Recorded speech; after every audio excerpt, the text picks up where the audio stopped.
to my channel. So as some of you may know, I did lose about 15 kilos, which is I think roughly 35 pounds for people who aren't from Australia. But I get asked a lot about kind of how I did that and for tips and tricks and things like that. So I thought that I would make it into a video for you guys. I have done videos like this before, but I thought I'd do kind of an updated one. You may be wondering, how can you do an updated one? It doesn't change. How you did it doesn't change. But every day I'm realizing more things that kind of went into my mindset and went into achieving that goal. Sometimes you don't even realize you're doing it until later. So I thought I would share those with you guys today. So pretty much I was losing the weight for a bikini competition. That was my goal that I had at the end, but I think that having goals is really one of the most important things about it. You need to set yourself up for what it is that you actually want to do and get done. For me, it was the amount of weight that I wanted to lose. That was kind of the goal for me. As I said, I had that bikini competition at the end of the year, so that was a big goal for me. Obviously, it doesn't need to be something like that. That's not for everybody. I definitely don't recommend that everyone does that as well. It's not for everybody. But even if it's a photo shoot or a holiday or fitting into a certain dress or whatever it is, something that you can really work towards and keep remembering, and just something to keep you going, really. So the thing with having big goals is you also want to have small ones. So you want to have weekly smaller goals and monthly goals, and then you can just check them off as you go. I recommend writing these down somewhere, because sometimes when you get to the end you don't actually realize. Sometimes I'm still finding old little notes that I wrote myself, like, this is my goal by the end of this year or by whatever, and I've achieved it. And it's actually so cool to look back and be like, that's what I really was chasing at one point. So I definitely recommend writing them down. I think it's really helpful to kind of have like a deadline. And when I'm saying that, I'm not saying get to a certain weight and then you never have to think about what you put in your mouth or any sort of health goals or anything health-wise ever again. Like, that's not what I'm talking about. You should really be trying to lose weight in a way that teaches you things, so that when you get to your weight you're able to maintain it.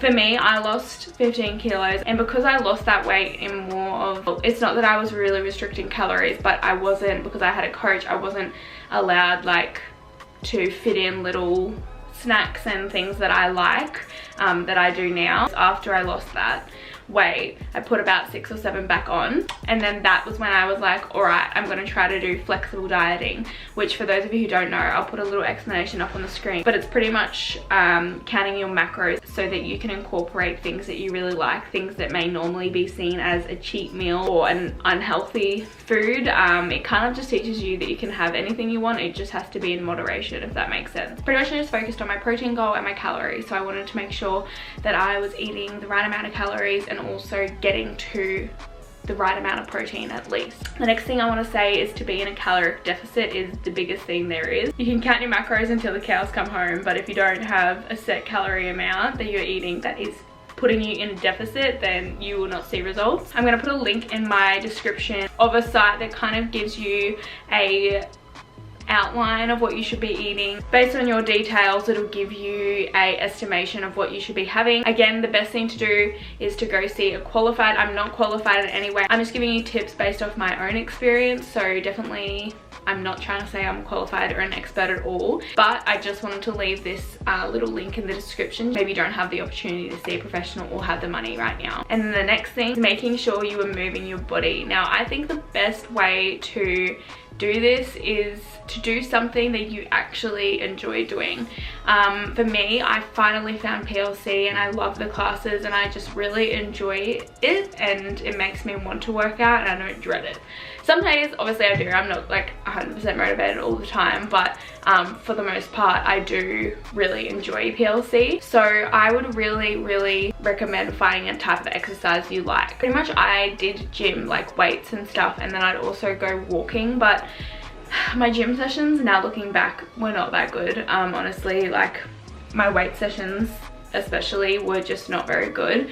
They weren't very structured, and I kind of would just be like, like halfway through or 3/4 way through and just be like, I don't want to do the rest of this, and just go, like, I feel crap. Obviously at PLC though, it's a class and you're locked into it, so you have to do exactly what they say you have to do. So I love that about it. It takes the whole big thought process out of it completely, which I really enjoy. But like, even if you like a certain sport or pole fitness or like rollerblading or skateboarding or like, you know, something, whatever it may be, you need to find something that you're actually going to enjoy doing, or at least enjoy more than just the cash normal weight sesh. And if you like doing that, then that's great as well, do that. But I think that it's really important to enjoy the exercise that you're doing. And even if you're going for like walks, like don't just force yourself to go walking. Like go at a really nice time of the day that you actually like doing it, and like really prioritize trying to find something that works for you. Even like listening to a really good podcast, you can get, it's free on the iPhone.